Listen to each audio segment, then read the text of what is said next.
Hello दोस्तों, मैं पंकज कुमार झा। आपका स्वागत है मेरे इस चैनल पे। मैं अभी आपको कुछ सेल्स के बारे में बताऊंगा। हेलो दोस्तों, आज मैं आप लोगों को सेल्स के बारे में पढ़ाऊंगा। सेल्स क्या है, रिटेल सेल्स क्या है, होलसेल क्या होता है, और हम लोगों का जो एक सीएनएफ होता है जिसे हम लोग डिपो कहते हैं वो क्या होता है, और डिस्ट्रीब्यूटर का क्या कनेक्शन होता है डिपो से।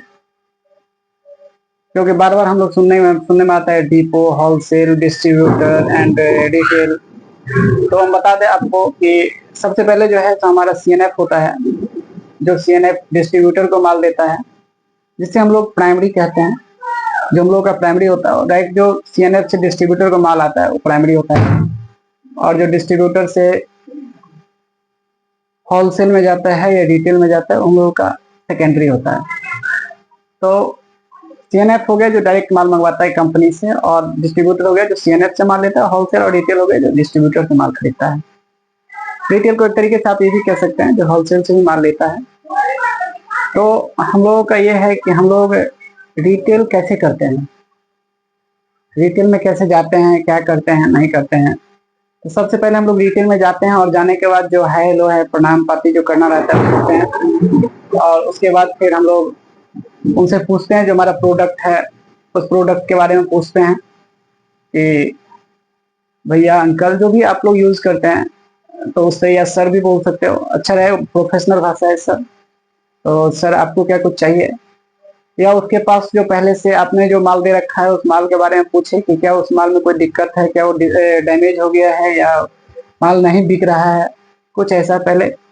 और उससे कभी भी एक चीज याद रखना है, कभी भी किसी भी रिटेलर से या होलसेलर से ये मत पूछना कि आपका क्या हाल है, क्योंकि हमेशा रहता है कि हाल उसका ठीक नहीं रहता है।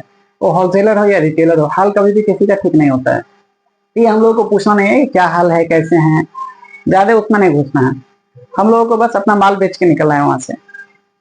ठीक है, तो हम देख रहे हैं कि वहां जाने के बाद हमको रिटेलर क्या होता है, बार बार जो है तो हम लोगों को घुमाने फिराने में लगा रहता है कि क्या कैसे ऐसे वैसे, और वो माल से ज्यादा जो है तो हम लोगों को दूसरे दूसरे चीजों में एंगेज करके रखता है।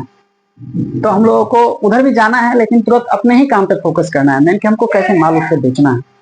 ठीक है, तो हम उससे पहले पूछेंगे कि हमारा जो माल है उसमें कोई दिक्कत परेशानी या डैमेज का कोई संभावना तो नहीं है, डैमेज तो नहीं हो रहा है, या डैमेज हो गया है तो आप हमको वापस कर दो, मैं आपको नया माल, फ्रेश माल देता हूँ।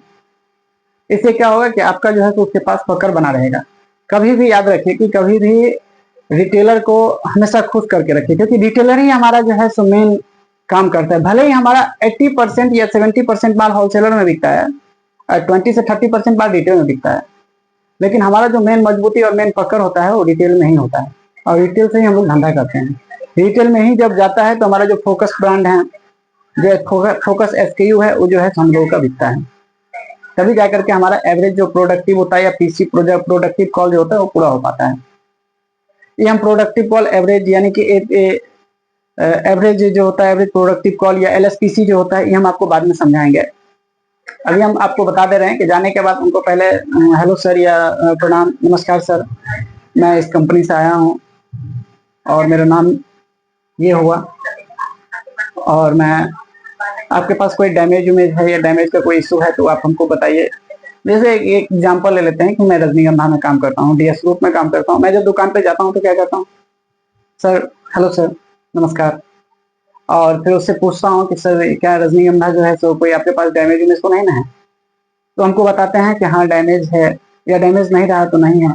अगर है तो फिर हम कहते हैं कि आप ये रिप्लेस कर लो, मैं फ्रेश माल देता हूँ आपको, और ये माल आप मेरे को दे दो और ये रिप्लेस करके ले लो।